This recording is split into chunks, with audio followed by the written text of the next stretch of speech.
I will catch all the leaves, watch me try. With the wind at my back, I'll reach the sky. Little Bear Bandy was trying to gather the falling leaves. Every time he caught one leaf, another slipped through his fingers. Breathless, he declared, "I will catch all the leaves." Papa Bear said, "It might be hard to catch them all. There are so many leaves." Bandy, reaching out to branches covered with numerous leaves, began to sing. Trees filled with leaves, la la la. Leaves go all the way up to the sky. La la la. Rustling makes a sound, la la la. Papa Bear, tickling the little bear's nose with a leaf, said, "We can't say it goes all the way up to the sky, because the sky doesn't have an end. There are things that can go higher than trees," he said. Curious, Bandy asked, "What goes higher?" Papa Bear said, "Bees go higher. Look at how they fly." Just then, a swarm of bees buzzed and flew to the tops of the trees. Bandy started to sing, "Buzz us, I'm a bee buzzing at the top of the sky. Buzz, buzz, buzz." Bandy asked, "Does the sky end where the bees fly?" Papa Bear waved away a buzzing bee and said, "No, the sky doesn't end there." Then he asked Bandy, "Do you know what flies higher than bees?" Excitedly, Bandy climbed onto a branch. "Birds fly higher, and I'm a bird flying all the way to the top of the sky. Chirp, chirp," he exclaimed. Bandy asked, "Is this the top of the sky? Does the sky end here?" His father asked, "No, that's not it. What appears after rain and is higher than birds?" Laughing, Bandy said, "A rainbow. Look at me, dancing in the rainbow higher than chirping birds and buzzing bees." Then he asked, "Is that the highest point? Does the sky end there?" Shaking his head in negation, Papa Bear said, "No, it's not. There's something higher than rainbows," he said. Wide-eyed, Bandy asked, "What is it?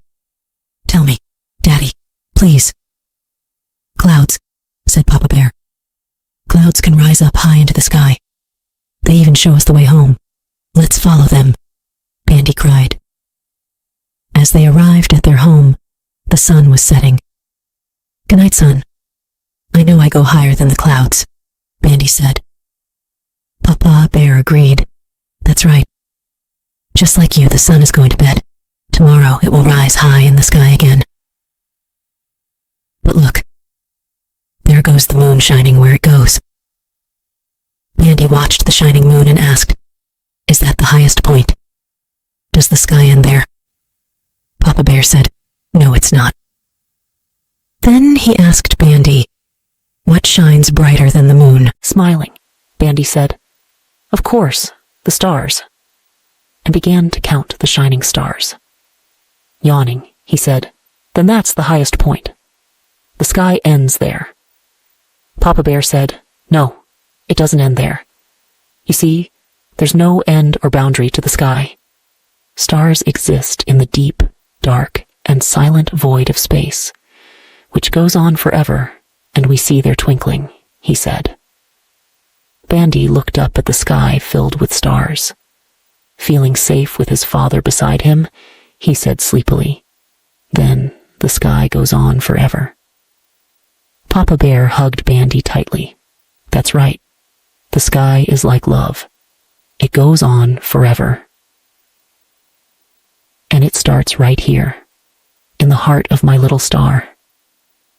Little Bandy drifted into a peaceful and happy sleep. I will catch all the leaves, watch me try. With the wind at my back, I'll reach the sky. In a world of giants, so big and so grand. Once upon a time, there was a little, adorable elephant living in the depths of the forest. This elephant lived with its mother and father. The little elephant had one difference from the other elephants. Its trunk was a bit short. Because of its short trunk, other baby elephants used to tease it and didn't include it in their activities. Therefore, the little elephant felt very lonely. During the hours when nobody was around, the little elephant would go to places where nobody else was and take walks. One early morning, it went for a walk in the forest. After walking for a while, it heard a sound coming from among the bushes. It sounded like whimpering. The little elephant parted the bushes and saw a small squirrel trapped under a large branch. The squirrel was in a difficult-to-reach place for the elephant. If its trunk had been longer, it could have rescued the squirrel immediately. But because its trunk was short, it might not be able to rescue it. The little elephant didn't want to leave the squirrel there and started to think of a solution. An idea came to its mind. It tied a stick to the end of its trunk and used the stick to lift the fallen branch. The squirrel immediately got up from where it was lying and hugged the elephant. "You're a very brave elephant. Thank you so much for rescuing me. I'm so glad you're here," said the squirrel. The elephant became very happy. Even though its trunk was short, it had saved the squirrel. From that day on, the elephant and the squirrel became very close friends. The squirrel told everyone in the forest how smart and brave the little elephant was. All the animals were proud of the little elephant. Everyone forgot about the shortness of the elephant's trunk and started talking about its intelligence.